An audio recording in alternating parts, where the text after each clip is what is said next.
7h37. No noticiário internacional, o destaque que se tem é para a fala do presidente dos Estados Unidos, Donald Trump, que disse à agência de notícias Reuters que, aspas, todos querem fazer um acordo.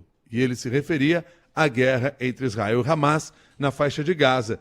E que espera finalizar este acordo hoje, durante o encontro com o primeiro-ministro de Israel, Benjamin Netanyahu. Há realmente essa possibilidade?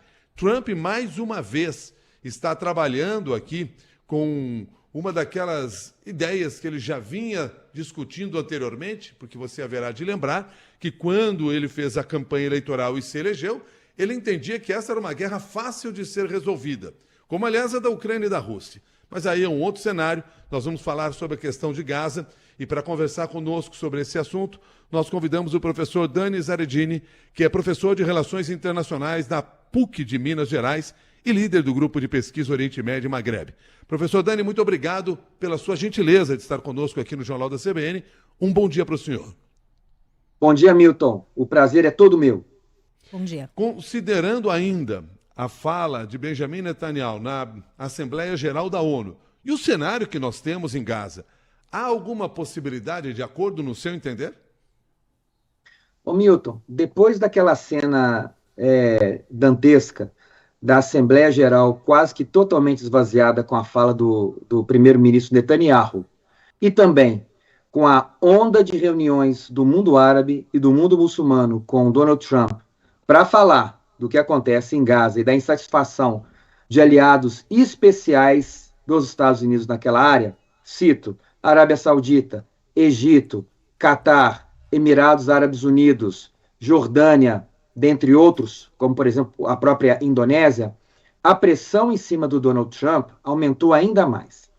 Eu vejo que associado a essa pressão e também a um quadro político dentro dos Estados Unidos, onde existe muita crítica sobre a postura dos Estados Unidos com relação a Gaza, sobre o tarifaço, a pressão sobre o Donald Trump ela é interna e externa. E isso que é revelador dessa proposta que o Donald Trump apresenta, né, de 21 pontos, que é algo realmente muito diferente da postura que ele tinha anteriormente. Anteriormente ele dizia que iria fazer um resort em Gaza, né, a mensagem dele em fevereiro. E agora ele fala que quem tem que comandar Gaza é o povo que ali vive. Então, eu acho que talvez o que muda esse cenário seja a pressão doméstica nos Estados Unidos e, principalmente, o isolamento israelense, o isolamento americano em razão do estado de coisa que está Gaza hoje. Professor, o senhor acredita que a solução de dois estados volta a ser viável no momento em que mais países reconhecem a autonomia da Palestina e reconhecem o Estado palestino? Cássia, eu avalio que essa é a única alternativa viável, mesmo com toda a problemática que existe hoje na relação entre palestinos e israelenses. É claro que pensar hoje em dois estados, com o governo israelense que existe, com a Autoridade Nacional Palestina que existe, é algo muito complicado. Mas eu não vejo outra solução. Só que a fala das principais, se eu pego, por exemplo, o Conselho de Segurança da ONU, hoje, dos 5 membros permanentes, 4 reconhecem a Palestina. Quando eu pego o G7, o único que não reconhece a Palestina são os Estados Unidos. Quando eu faço uma conta sobre os países que reconhecem a Palestina no mundo, no sistema ONU, são quase 156 países, mais de 80, quase 85% do sistema ONU reconhece a Palestina. Só para terem um dado de comparação, hoje, no mundo, 164 países reconhecem Israel e 156 reconhecem a Palestina. Então, existe um movimento geral no mundo que diz que os palestinos devem existir enquanto Estado nacional. O que tem bloqueado isso é um programa israelense desse governo atual, que é muito pressionado pela extrema-direita, que não permite um movimento de solução diplomática do problema. E, claro, do outro lado, o Hamas também ele é um obstáculo pelo uso da violência contra Israel. Mas eu não vejo outra solução, ainda mais hoje, né, de uma solução que seja de dois estados a longo prazo. a médio e curto prazo isso não vai funcionar, mas é necessário os primeiros passos para que isso possa se consolidar aí nos próximos anos. Considerando que esse plano de 21 pontos do governo americano Donald Trump ainda é um esboço apenas, não há linhas finais, o que nós podemos esperar, em que condições pode ser feito este acordo? Realmente, se isso sair, porque é contrário àquilo que Israel espera para a solução do conflito. Israel quer uma vitória total contra o Hamas. Isso não vai acontecer. Por que não vai acontecer? Porque é um movimento que consegue recrutar muita gente. Então você pode ter matado quase que toda a liderança do Hamas, você ainda vai ter condição de ter recrutamento, né, de população ali em razão do tamanho da violência.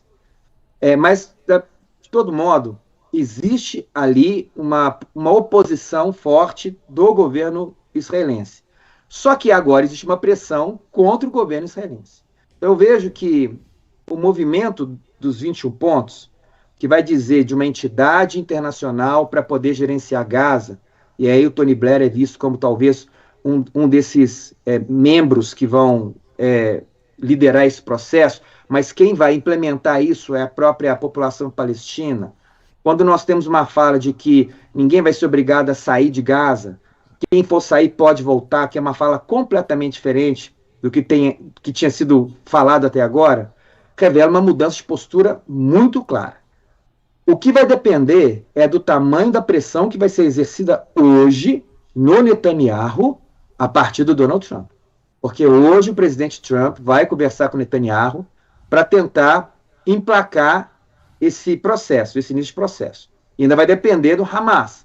Então, não é uma tarefa simples, eu não vejo como uma tarefa simples, mas em razão do tamanho do problema, da destruição em Gaza, da pressão e da instabilidade política e do isolamento israelense, se o Donald Trump consegue forçar o Netanyahu agora ao que não conseguiu fazer até o momento, talvez seja possível o início desse procedimento. Professor Dani Zaredini, muito obrigado pela sua gentileza e sua análise aqui no Jornal da CBN. Um bom dia para o senhor.